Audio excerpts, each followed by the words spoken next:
They assumed I'd always be there. That's just what they do. One quiet Saturday, I shuffled downstairs in my worn-out yoga pants and an oversized sweater, craving my one day of solitude after a grueling work week. Instead, I was greeted by my sister, Elise, thrusting a bulging diaper bag into my arms, followed by a crumpled itinerary scribbled on a napkin.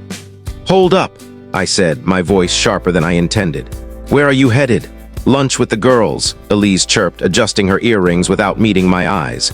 "You've got this. Milo's practically potty-trained now." Practically. The word echoed in my head like a warning siren. I wanted to scream it back at her, but I stood there, rooted to the spot, as my nephew Milo hurled a juice carton at my shin and bellowed, "Dinosaur roar!" My brother-in-law, Caleb, sauntered by, tossing a casual pat on my back. "You're a rock star, Nora. Thanks for stepping up." I wasn't a rock star. I was a doormat, exhausted, resentful, and stretched so thin my edges were fraying like cheap fabric. My cuticles were cracked from stress, my savings account was a ghost town, and my patience was a candle burned down to the wick. For months, I'd been the family's unpaid nanny, errand runner, and crisis manager, all while juggling my own job and dreams that felt increasingly out of reach. That night, I collapsed onto my bed and texted my best friend, Mara. "Remind me why I moved back home." Her reply was a gut punch. "You thought they'd treat you like family, not a live-in servant." She was right. I'd been naive, lured by the promise of closeness, of rebuilding bonds after years away at college. Instead, I'd become their safety net, expected to catch every fall without question.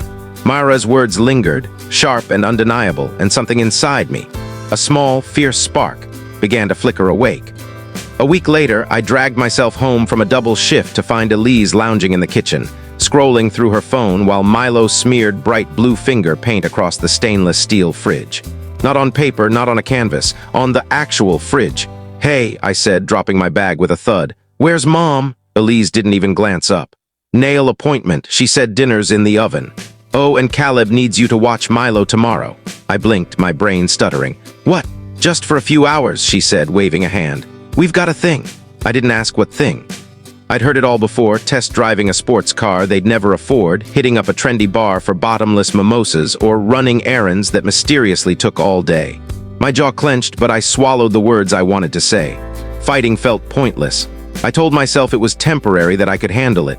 But deep down, something was cracking, a dam under too much pressure, ready to burst. The dam finally gave way the night I overheard them plotting. I wasn't trying to snoop, I swear. I was just passing through the hallway, my socks silent on the hardwood. This is just a glimpse of the full story. Dive into the complete video from the link below.